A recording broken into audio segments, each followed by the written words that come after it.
Bersama Asosiasi Pengajar Hukum Tata Negara dan Hukum Administrasi Negara atau APHTN, Asosiasi Perguruan Tinggi Swasta atau APTISI Jawa Timur gelar diskusi tentang penanggulangan COVID-19 yang dilakukan oleh pemerintah.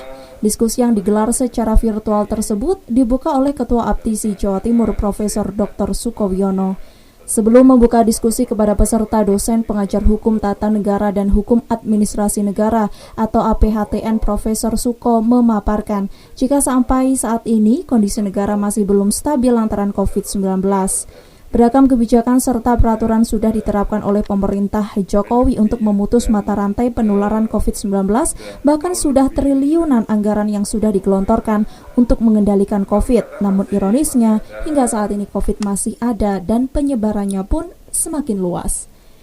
Menurut Suko, pemerintah sudah bekerja keras untuk menanggulangi COVID, namun sekeras apapun upaya pemerintah harus dibarengi dengan kesadaran masyarakat untuk menaati kebijakan yang sudah dikeluarkan, salah satunya taat terhadap protokol kesehatan.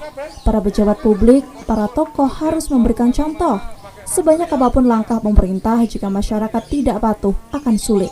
Karena itulah dilakukan operasi justisi hingga diberikan sanksi, tapi kesadaran masyarakat mutlak dibutuhkan.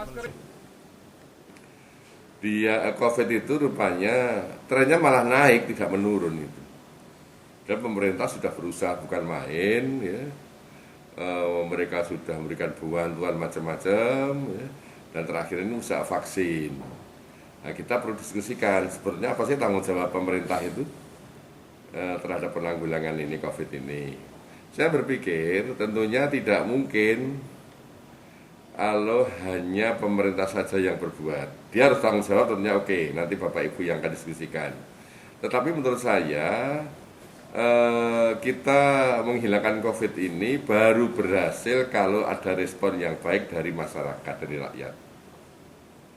Beratlah, usaha apapun digelontor sekian triliun untuk datangkan macam-macam COVID, bantuan macam-macam, itu sulit kalau masyarakat tidak merespon dengan baik. Lihat di pasar itu sekarang, ya sebagian besar tidak pakai masker. Nah, makanya bagaimana pemerintah dalam hal ini, apa dibiarkan seperti itu? Nah, monggo diskusikan. Sementara hal senada juga dijelaskan oleh salah satu pemateri diskusi, Ketua Program Studi Magister Hukum, Dr. Imam Ropi'i. Menurutnya kesadaran masyarakat mulai dari lapisan bawah hingga pemerintah itu sendiri sama-sama harus satu persepsi dan satu visi untuk melawan COVID-19.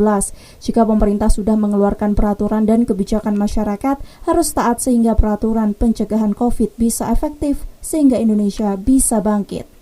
Rofi'i juga melihat kebijakan vaksinasi yang dilakukan pemerintah merupakan bentuk keseriusan pemerintah agar negara Indonesia segera terbebas dari belenggu virus COVID-19. Namun sebelum vaksin tersebut diberikan mereka kepada masyarakat secara gratis, Rofi'i berharap seluruh elemen masyarakat tetap taat akan protokol kesehatan dan kebijakan lainnya, terutama dalam pengendalian penyebaran virus COVID-19 yang sampai saat ini trennya masih tinggi.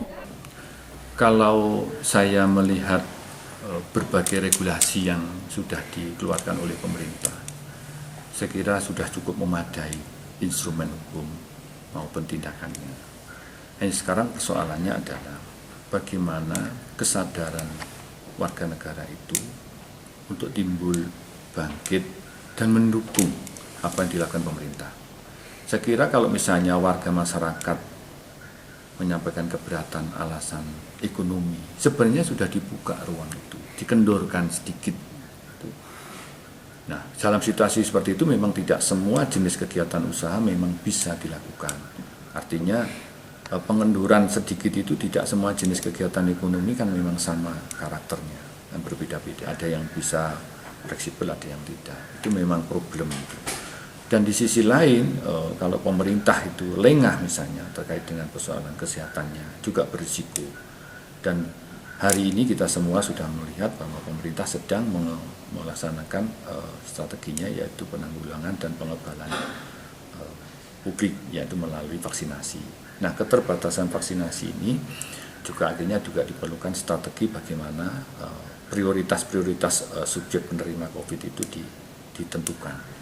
Saya kira apa yang diatur di Permenkes tahun 84 2020 tentang pelaksanaan vaksinasi itu bagus ya, bagus. Artinya di situ sudah dijelaskan siapa kelompok yang diprioritaskan, sudah memadailah orang-orang yang bekerja di sektor di posisi depan penanganan COVID itu. Kemudian tentang wilayah, saya kira pendekatan subjek dan wilayah ini cukup perpaduan yang bagus. Artinya ketika suatu wilayah itu memang banyak penderita COVID atau di situ ada subjek-subjek yang penting ya, di situ ada kantor-kantor penting, maka di situ juga diprioritaskan. Saya kira itu bagus ya, sudah tepatlah menurut saya. Dari Kota Malang, Saiful Akbar, ATV melaporkan.